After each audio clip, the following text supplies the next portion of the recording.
This is Damien J. This is the Morning Drive. Today, I wanted to review the Reebok Speed TR 2.0. That's this bad boy right here. Not much difference with the original Speed TR. There are a few differences with the bottom. I thought that this shoe would actually be lighter because of the cutout, but this one seems to be about the same.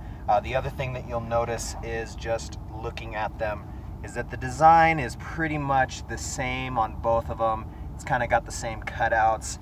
It's got this pattern on this side, but it's underneath, so you can't really see it unless the sun is right on it. And you can kind of see it there a little bit. These are my first impressions of the shoe. I also wanted to point out the rope climbing differences here. The original has that Nano 6 kind of cutout because this one came out around the same time as the 6. That's why I have a Nano 7 in here. These are actually the weaves to show you the difference on how they made the cutout for the rope. And that's kind of what they got going on here for the rope. Once again, just like the original Speed TR, I'm not sure how this outsole is going to handle it with not having the Kevlar. I didn't wear these a whole lot rope climbing. You can kind of tell that I've worn them enough though, because there's enough of the actual hemp from the rope still kind of stuck onto the shoe. So it didn't tear them up too bad. I'm kind of a tough person to get a read on durability just because I won't wear these a whole lot. Because to be honest, I haven't worn these a whole lot because of the color. As you can see, it almost looks like a skydiver blue, but not quite, because I have stuff that matches skydiver blue well. This here on my new shoe is actually what they call Vital Blue, and I'm wearing a royal shirt, and the color is just a bit off. Not too bad of a deal. It's a lot easier to match this shoe than it was this one, if that's something that you're into. And let's go ahead and dive into the actual review so I can get driving here. Because that's what the show is, right? The morning drive, even though it's 7 o'clock at night right now. So this is just the first impressions video of what I think of the shoe. This is my first day with it, so what I did was what any sane person would do is I ran 3.1 miles in it, and then I did a couple of just movements just to see how it was, a couple of squats, jumped on a rope to feel how the rope gripping tech, if you will, held onto ropes. And I gotta say, the best part about this shoe is that it's more of the same. If you look back and you look at my Speed TR reviews originally, I like the shoe a lot. It's a very solid shoe. It is excellent on the run, and I gotta say the same thing about this one. It feels very much alike. There are some slight differences in the shoe, like this one has the middle lace part that's on the tongue. It's got another lacing part here in the center of the top. It doesn't have that on this shoe, and I gotta tell you, I don't miss it. The shoe fits fine. Once again, like I tell everybody every time I do a review, is that there is no such thing as breaking in a shoe. You can go on websites and you can look it up. It's an absolutely true statement. If the shoe doesn't feel right, it's not the shoe for you.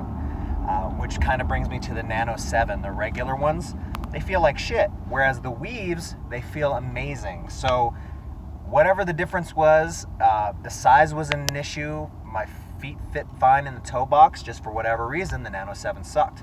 With this shoe, just perfect. Like I said, right out of the box, I ran 3.1 miles in it, and it felt great. They absolutely felt great. Great on the run. Like I said, not too many things inside of the gym. I'm probably gonna, as always, do a more in-depth review. But if you've seen my reviews in the past, you'll know that usually my first impression is what stands. And I gotta be honest, it's a pretty darn solid shoe, considering the price. Now, the old TRs are still going from anywhere between $80 and $100. I actually picked up the new ones for $83 plus tax, because Amazon charges tax now, so it ended up being $87.25, I believe, was my total for the shoes. Not a bad price. There are a lot of shoes out there that are better, that are around that price point. My favorite shoe still is the New Balance Minimus 40. I feel like that is the perfect CrossFit shoe for running and working out and everything. To this day, it's my favorite. When I get a chance, I'm going to pick up the red ones. I'm going to pick up a pair of the red ones. I imagine they're about due for a refresh sooner or later. I don't know when that's going to happen, but that's still my number one shoe. However, if you're looking for something, if you are a CrossFitter who runs, and this is the same thing that I said about the Speed TR, if you're a CrossFitter that does a lot of running, it's definitely the shoe for you. Especially if you don't like that stigma of the New Balance shoes looking like dad shoes, because I know that is the number one, excuse me, that's the number one complaint every time somebody sees the New Balances, is that they say, oh, they look like dad shoes. So they look like dad shoes, but I'll tell you what, they are the most comfortable shoes I own by far. Second place will still be the DSX Flyknit, but this isn't a bad shoe. I think normally I would put it into the third place just because of the comfortability, the actual comfortableness of the shoe.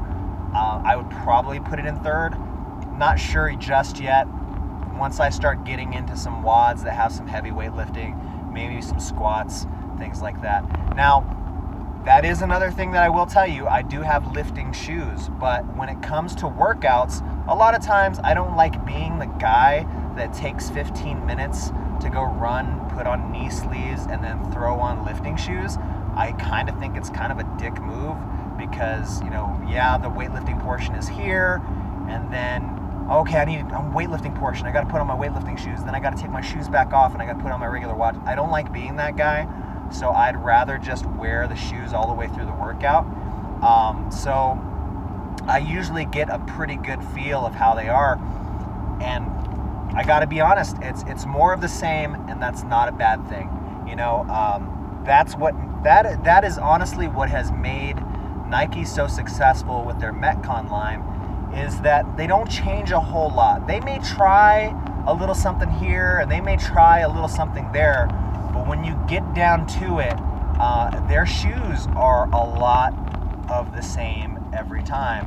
And I gotta be honest, it's a lot of the same again, and it's like wearing the same shoe, but just getting a refresh in colors and a little bit of a refresh in style. And I gotta say, I wore them all day today. All day, I went through all my classes at UNM. I did walking around. Everybody was looking at my shoes just because of the color. So that Vital Blue that I decided to get them in, and the reason why I picked the Vital Blue, by the way, is because somebody had the black with the gum bottoms, which I really wanted those, but somebody ordered those. I wanted the regular black with a black bottom, and somebody ordered those. So I don't like having the same shoes as somebody else in the gym. I think it's kind of tacky, especially if they're a buddy of yours and you see their shoes, you're like, oh, I'm gonna go buy the exact same. There's some variety in life. You can kind of spread it around. So I don't want to be the guy that has the same shoes as somebody else. If somebody buys the same shoes as me, it doesn't bother me at all, but I just don't want to be the guy who does it. If somebody else does it to me, don't care.